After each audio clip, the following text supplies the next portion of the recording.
Hello guys welcome to my first mini vlog कुरिआएको पनि 6 महिना भइसकेछ अनि आज हामी एक्सप्रेस बस टर्मिनल सपिङ गर्न गएको थियौँ।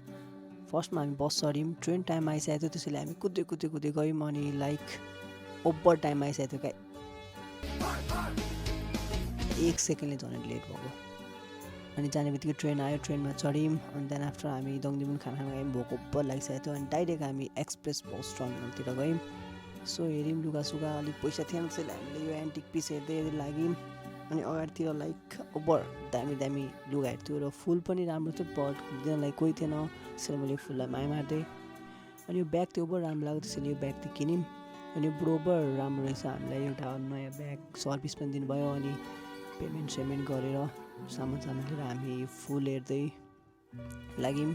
अनि ट्रेन चाहिँ अलिक ढिलो आएर हामी एकछिन बस्यौँ, लगभग 15 मिनट बस्यौँ अनि यहाँ आफ्नो नामसाम लेखेर घर फर्किँदै म योगेश भण्डारी।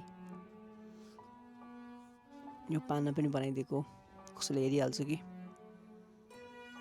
अनि बस चढ्यौँ, राति भइसकेको थियो, बाहिर पानी पर्दै थियो अनि मौसम थियो ओभर राम्रो भइरहेको थियो, त्यसैले यो राम्रो मौसमको भ्यू लिँदै सो घरतिर गयौँ। By guys.